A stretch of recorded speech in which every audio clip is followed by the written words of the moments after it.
तो अब हम लोग पढ़ेंगे सिमिलरिटी ऑफ ट्रायंगल। क्या पढ़ेंगे? Similarity of triangle. किसी भी ट्रायंगल कब सिमिलर होता है? जब किसी दो त्रिभुज के तीनों कोण तीनों संगत कोण आपस में बराबर हो तो वो आपस में समरूप कहलाएंगे। क्या कहलाएंगे? समरूप, मतलब सिमिलरिटी कहलाएंगे।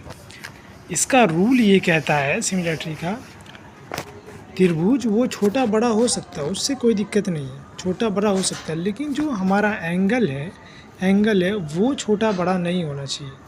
मतलब यहाँ पे 60 है कोण ए पे, तो कोण यहाँ पे भी 60 होना चाहिए। कोण बी पे 80 डिग्री है, तो यहाँ पे भी कोण, मान लीजिए इसका नाम रख देते हैं हम, पहले नाम रखना होगा ABC DEF। तो कोण बी पे 80 है, तो यहाँ भी 80 होना चाहिए। समझ रहे हैं? मतलब यहाँ पे सिमिलरिटी का रूल ये कहता है कि मतलब साइज अलग अलग हो सकता है, लेकिन जो एंगल है वो अलग नहीं होना चाहिए। अगर आपका एंगल अलग हो जाएगा तो ये समरूप त्रिभुज नहीं कहलाएगा। ठीक है, तो चलिए इसके ऊपर हम लोग कुछ क्वेश्चन देखते हैं। पहले इसका एक और रूल है वो देख लीजिए।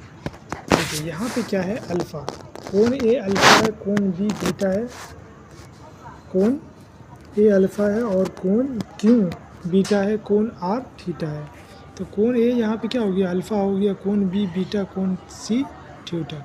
तो अगर हम बोले A B C similar to किससे होगा, ए बी सी, तो आपको देखना होगा डायरेक्शन ऑफ एंगल, मतलब कोण कहाँ से बन रहा है। मतलब यहाँ अल्फ़ा है तो ए बी सी, यहाँ से यहाँ पे ए क्यू आर है ना, तो यहाँ पे पी क्यू आर है, सॉरी, आपको लिखना होगा।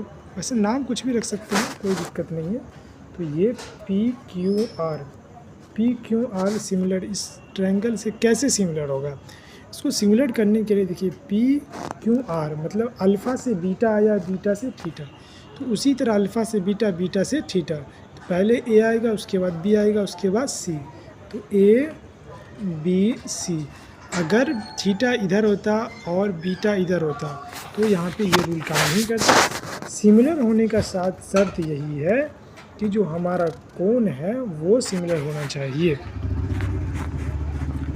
आगे देख लेते हैं क्वेश्चन। ये देखिए इसी के ऊपर क्वेश्चन है, कह रहा है कि त्रिभुज ए बी सी सिमिलर है पी क्यू आर के, मतलब ए से बी आया, मतलब अल्फ़ा से बीटा, पी से Q, A B C similar है पी क्यू आर के। तो ये देखिए पी क्यू आर ये त्रिभुज है और ए बी सी यहाँ है, तो ए से बी आया मतलब अल्फ़ा से बीटा, और पी से क्यू क्या चीज़ से आया, पी से क्यू देखिए अल्फ़ा से बीटा आया, ठीक है, और उसके बाद क्यों आया, तो ये तो सही है, सिमिलर पहला मिल रहा है। दूसरा देखते हैं ए बी सी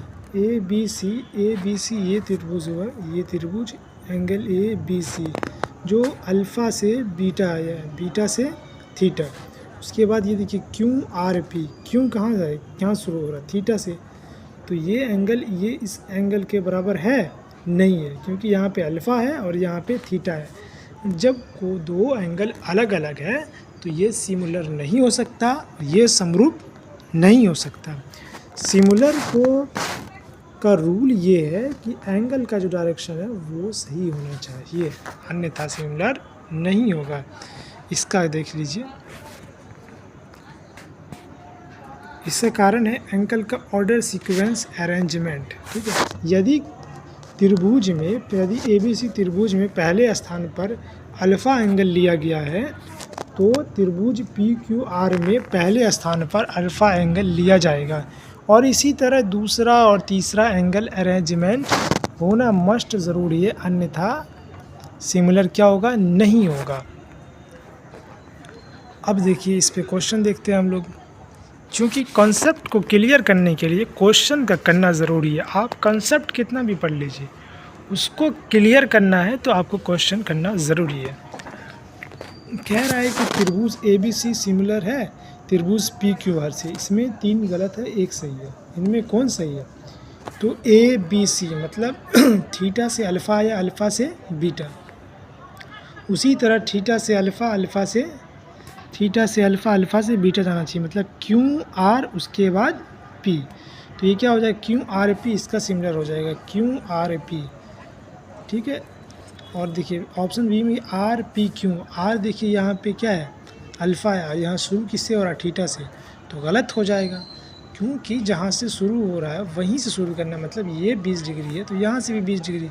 सिमिलरिटी का रूल ही यही कहता है कि एंगल का जो अरेंजमेंट है वो सही होना चाहिए, अन्यथा गलत हो जाएगा। अब अगला देखते हैं। अगला कॉन्सेप्ट ये है कि संगत भुजाओं के बीच संबंध। संगत भुजाओं के बीच संबंध मतलब ये भुजा हो गया, ये भुजा हो गया, ये भुजा हो गया, ये सब भुजा हो गया।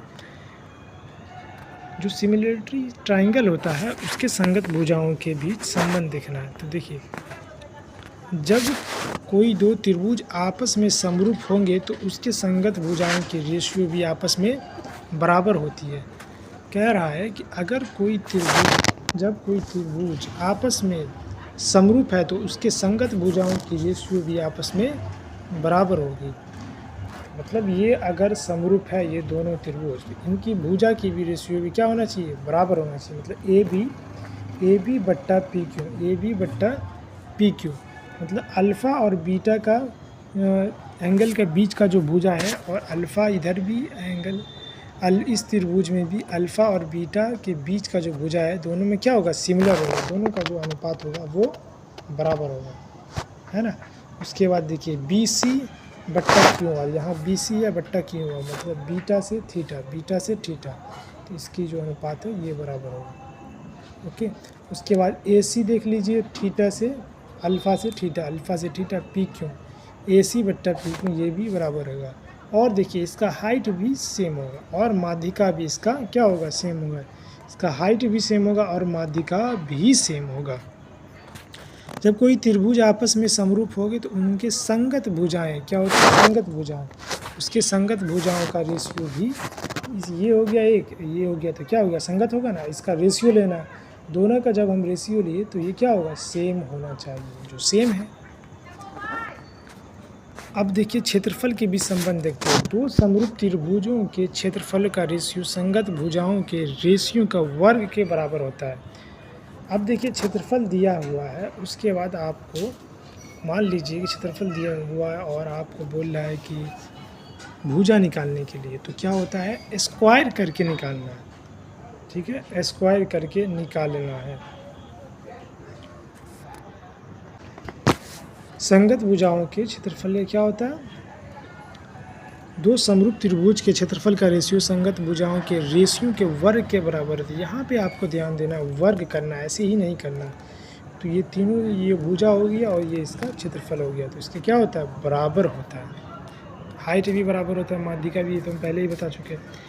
अगला देखिए कुछ क्वेश्चन देख लेते हैं हम लोग। यदि त्रिभुज ए बी सी तथा डी ई एफ में ए बी बट्टा ई एफ बी सी बट्टा डी तथा सी ए बट्टा डी ई हो तो निम्न में से कौन सकता है। मतलब ये देखिए, ये त्रिभुज ए बी सी है, ए बी सी हो गया, उसके बाद त्रिभुज एक और है हमारे पास D E F, D E F, D E F. उसके बाद ये कह रहा है ए बी बट्टा ई एफ, ए बी बट्टा ई एफ, ये क्या है, बराबर है, ये दोनों बराबर है। उसके बाद बी सी बट्टा, जो ए बी बट्टा ई एफ है, ये दोनों बराबर है, तो इसमें एक निशान लगाना है। ठीक है, इसमें एक निशान लगाना है, क्योंकि आपको याद रखना है ना तीनों को अलग अलग। उसके बाद देखिए अगला कह रहा है बी सी बट्टा डी एफ, ये क्या है, बराबर है, बी सी, इसमें दो लगाइए, बी सी बट्टा डी एफ, बी सी बट्टा डी एफ, ये क्या है, बराबर है। उसके बाद कह रहा है सी ए बट्टा डी, सी ए देखिए, सी ए, इसमें तीन लगाइए, सी ए बट्टा डी ई, डी ई ये हो जाएगा, ये क्या है, आपस में बराबर है। तो बोल रहा है निम्न में कौन सा सत्य है। डी ई एफ समरूप है, देखिए चारों ऑप्शन में डी ई एफ, मतलब डी ई एफ से आपको समरूप करना है। तो डी ई एफ किससे समरूप होगा, यहाँ से डी ई एफ, मतलब 3 से 1, 1 से 2 जा रहा है, 3 से 1 और 1 से 2, तो ये समरूप किससे हो जाएगा, डी ई एफ। तो मतलब इसी में, इसमें भी 3 से 1 जाना है, मतलब यहाँ से जाना है, इधर से घूम के 3 से 1 और 1 से 2, तो DEF समरूप हो जाएगा CAB के। ऑप्शन नंबर ए सही हो जाएगा। ठीक है, ऑप्शन नंबर ए क्या हो जाएगा, राइट हो जाएगा। आपको इसको चिन्ह लगा लेना पहले, तब आपको मालूम चलेगा। ठीक है, नेक्स्ट क्वेश्चन देख लेते हैं। यदि त्रिभुज ABC DEF के समरूप हो तो कोण A बराबर 47 डिग्री, तो कोण E बराबर 63 डिग्री हो तो कोण C का मान क्या होगा। देखिए, दो त्रिभुज इसमें दिया हुआ है, त्रिभुज ABC और त्रिभुज DEF। तो आपको मालूम है इनका जो कोण होगा तो दोनों का बराबर ही होगा। DEF समकोण A बराबर 47, जब यहाँ पर 47 है तो ये भी क्या हो जाएगा, 47 ही हो जाएगा ना। उसके बाद कोण E बराबर 63 दिया होगा, कोण E बराबर 63, तो ये भी कोण B बराबर भी 63 हो जाएगा ना। अब पूछ रहा है कि कोण C का मान क्या होगा। अब देखिए, त्रिभुज के तीनों कोण का मान क्या होता है, 180 डिग्री होता है। जब आप इस तीन दोनों को जोड़ के 180 में से घटा दीजिएगा तो आंसर आपका मिल जाएगा। ठीक है, नेक्स्ट क्वेश्चन देख लेते हैं। त्रिभुज DEF तथा त्रिभुज PQR में यह दिया हुआ है कि D बराबर क्यों है। क्या है, D बराबर क्यों, और कोण D बराबर कोण क्यों है, और कोण R बराबर कोण E। तब इनमें से कौन सत्य होगा। कोण इनमें सत्य नहीं है, इसमें नहीं होगा। 3 ऑप्शन इसमें सही है और एक नहीं है। सबसे पहले आपको ट्राइंगल ड्रॉ करना है, उसके बाद ही क्वेश्चन बनाना है। ABC क्या बोल रहा है, PQR त्रिभुज PQR, सॉरी नाम इसका C के हिसाब से लेना है, नहीं तो आपको दिक्कत हो जाएगा। वैसे तो आप कुछ भी रख सकते हैं। त्रिभुज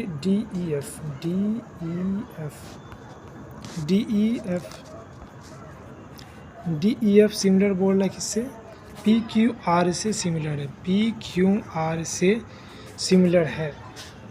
ठीक है, DEF तथा PQR में यह दिया हुआ है कि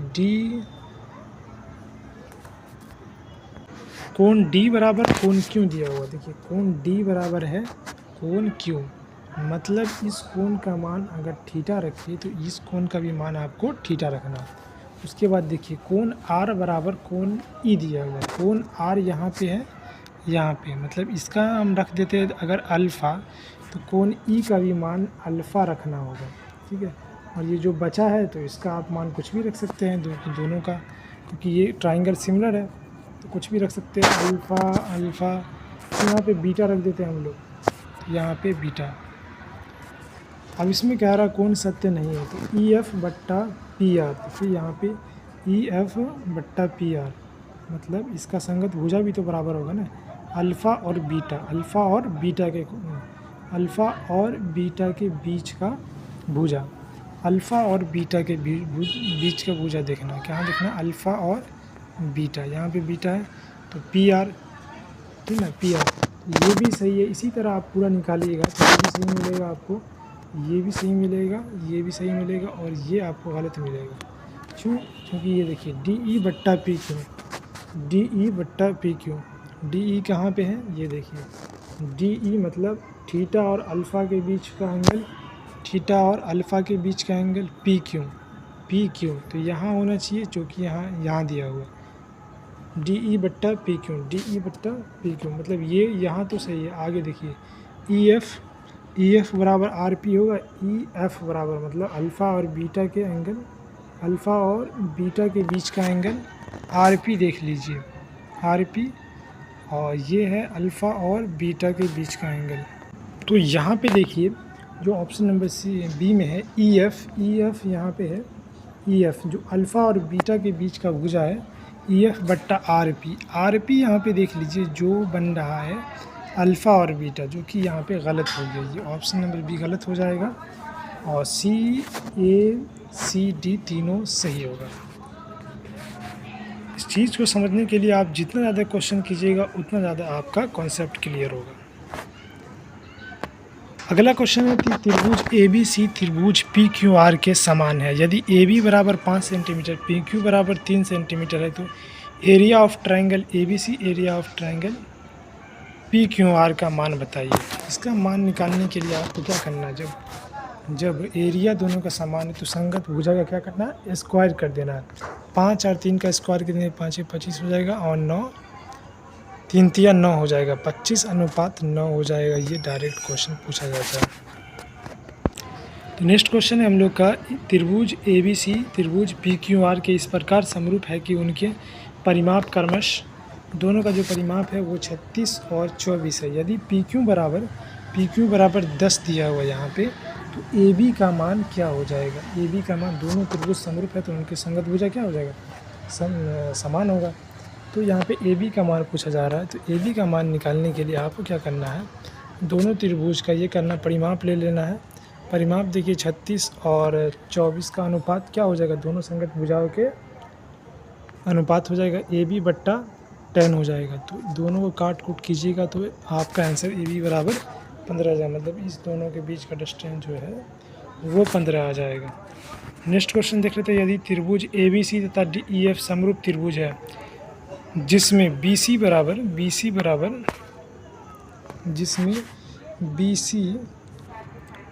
BC बराबर 4 दिया हुआ है और EF बराबर 7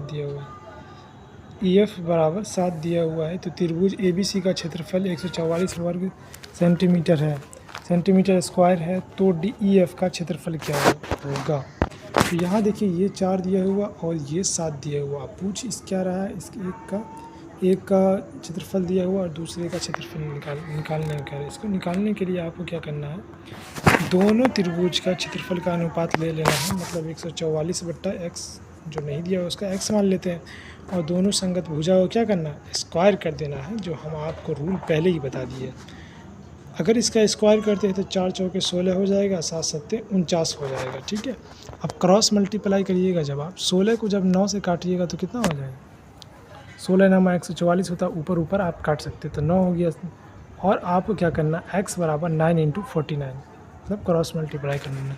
इसका 9 × 49 इसका आंसर हो जाएगा। अब नेक्स्ट क्वेश्चन देख लेते हैं हम लोग। दिया गया है त्रिभुज DEF त्रिभुज AB समरूप है ABC यदि ABC का क्षेत्रफल 9 सेंटीमीटर स्क्वायर है तथा DEF का क्षेत्रफल 12 सेंटीमीटर स्क्वायर है, BC बराबर 2.1, तो EF की लंबाई क्या है। एक त्रिभुज का भुजा दे दिया है और दूसरे त्रिभुज का भुजा पूछ रहा, और दोनों त्रिभुज का क्या दिया हुआ है, क्षेत्रफल दिया हुआ है। तो इसको क्या करना, दोनों क्षेत्रफल का ले लेना अनुपात और दोनों संगत भुजाओं का स्क्वायर कर देना है। जब आप दोनों को स्क्वायर कीजिएगा तो स्क्वायर इधर है, स्क्वायर को इधर लाइएगा तो रूट में चले जाएगा, क्योंकि स्क्वायर से रूट कट भी जाता है। तो स्क्वायर से इधर लाइएगा तो क्या हो जाएगा, रूट में चले आएगा। तो 9 तो निकल जाएगा, रूट से 3 तिया 9 होता है, और इसका फैक्टराइजेशन कीजिएगा तो ये आ जाएगा 2√3। जब दोनों को आप काटिएगा, 3 को 7 से काटिएगा तो 0.7 आ जाएगा 2√3, और 0.7 में मतलब पॉइंट हटाने के लिए नीचे में 10 से आप गुना कीजिएगा तो पॉइंट हट जाएगा। तो EF × 10 बराबर हो जाएगा 2√3 बराबर 0.7। ठीक है, तो यहाँ से जब आप आगे काटते हैं, tan EF बराबर 14√3, तो EF इधर गुना में है तो इधर क्या आएगा, भाग में आ जाएगा। 10 इधर आएगा तो भाग में हो जाएगा। तो 7 दूना 14 हो जाएगा और 5 दूना 10 हो जाएगा। दोनों को 2 ही से काटना है, तो 7√3/5 इसका राइट आंसर हो जाएगा। देखिए अब हम लोग सबसे इम्पोर्टेंट पढ़ने वाले थेल्स थ्योरम। क्या पढ़ने वाले, थेल्स थ्योरम, जो कि बहुत इम्पोर्टेंट है। इसको समझने के लिए आपको सिमिलरिटी ऑफ एंगल के जो समरूप है वो समझना ज़रूरी है। किसी भी दो एंगल के बीच में जो समरूप होता है, समरूप ट्रायंगल, सिमिलरिटी ऑफ ट्रायंगल, उसको समझना एकदम मस्ट जरूरी है, तभी आप थेल्स थ्योरम को समझ सकते हैं। इसको बेसिक प्रोपोर्शनलिटी थ्योरम भी कहा जाता है। क्या कहा जाता है, बेसिक प्रोपोर्शनलिटी थ्योरम, मतलब BPT भी कहा जाता है। थेल्स थ्योरम क्या कहता है, ये जो छोटा भुजा है, इसका छोटा भुजा बट्टे बड़ा भुजा, छोटा भुजा बट्टे बड़ा भुजा, दोनों में क्या होता है, बराबर होता है। इसका ये कहता है कि छोटा भुजा बट्टे बड़ा भुजा, मतलब यहाँ पे AD हो गया छोटा और AB बड़ा हो गया, ये दोनों के क्या होता है बराबर होता है। AE छोटा और बड़ा AC, ये दोनों आपस में क्या होगा बराबर होगा। और इसका बीच में जो हम डाले लाइन ये भी बराबर हो जाएगा। इसमें देखिए जैसे ही हम एक लाइन डालते हैं DE, तो ये लाइन BC के क्या होगा बराबर होगा। समांतर में जो हम लाइन डाले हैं BC के समांतर एक लाइन डाले DC, वो BC के क्या होगा समांतर होगा।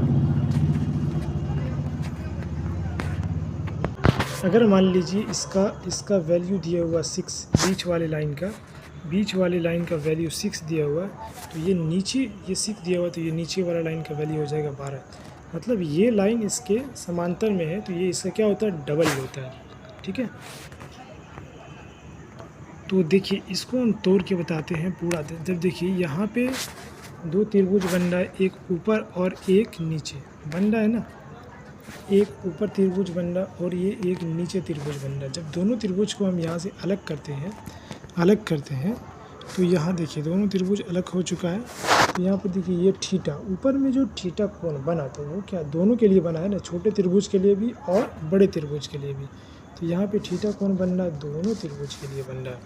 और आपको मालूम होना चाहिए दो समांतर रेखा पर तीसरी रेखा प्रतिच्छेद करे तो संगत कोण आपस में बराबर होता है। मतलब ये दो समांतर रेखा है और तीसरी रेखा प्रतिच्छेद करे तो समांतर कोण क्या होता है आपस में, संगत कोण आपस में बराबर होता है। क्या होता है बराबर होता है। मतलब ये 40 डिग्री है तो ये भी 40 डिग्री हो जाएगा, ये थीटा है तो ये थीटा हो जाएगा, 20 डिग्री तो ये 20 डिग्री।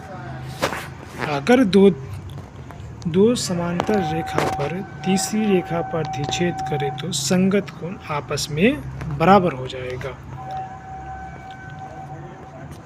तो देखिए यहाँ पे अल्फ़ा कोण बन रहा है तो ये भी अल्फ़ा बन जाएगा, क्योंकि इसी में था ना, ये तो यहीं पे था। यहाँ पे अल्फ़ा है तो ये भी अल्फ़ा हो जाएगा। ये तो थीटा दोनों त्रिभुज के लिए है, छोटा के लिए भी बड़ा के लिए भी। और जो बचेगा त्रिभुज के 180 रूल के हिसाब से, मतलब त्रिभुज के इंटरनल कोण होता है वो 180 है। तो जो बचेगा वो तो अल्फ़ा, जो भी बचेगा अल्फ़ा बीटा कोई भी कांस्टेंट आप उसका नाम रख सकते हैं। अब देखिए एक क्वेश्चन कर लेते हैं थेरस थ्योरम पे। नीचे दिए गए त्रिभुज में KMN में PQ MN के समांतर है। क्या है PQ, ये PQ हो गया MN के समांतर है। यदि KP PM बराबर 4/13 है, KP बट्टा PM बराबर 4/13 है। मतलब ये 4 है और ये 13 है। ठीक है, बराबर ओके। और KN बराबर पूरा दिया हुआ 20.4, तो KQ का मान क्या होगा। तो देखिए आपको क्या करना, थेरस थ्योरम पहले लिख लेना, उसके बाद जो भी वैल्यू दिया हुआ उसको बैठा लेना। तो KP ये छोटा भुजा हो गया, KP क्या हो गया यहाँ पे छोटा भुजा, तो ये तो दिया हुआ यहाँ पे 4। उसके बाद दिए कि KM मतलब दोनों को जोड़ के लिखना है, 4 + 13 ये हो जाएगा 17। और यहाँ से देखिए KQ नहीं दिया हुआ तो x मान लीजिए, और KN तो दिया हुआ 20.5। दोनों को जब काट कुट कीजिएगा तो 4.8 इसका आंसर आ जाएगा। नेक्स्ट क्वेश्चन देखते हैं अब हम लोग। त्रिभुज में P तथा Q क्रमशः AB तथा AB पर मध्य बिंदु है। यदि PQ बराबर 12 सेंटीमीटर तो BC का लंबाई क्या है। ये देखिए एक त्रिभुज हो गया और मध्य बिंदु क्या हो जाएगा, P तथा Q है त्रिभुज ABC में। अगर यहाँ देखिए PQ बराबर 12 दिया हुआ है तो यहाँ नीचे क्या हो जाएगा, हम आपको बताएं जो डबल हो जाता है तो 24 हो जाएगा। इसका right answer option number B हो जाएगा। तो आज के लिए इतना ही, मिलेंगे आपको नेक्स्ट चैप्टर में नई एनर्जी के साथ। तो बने रहिए हमारे साथ। Thank you.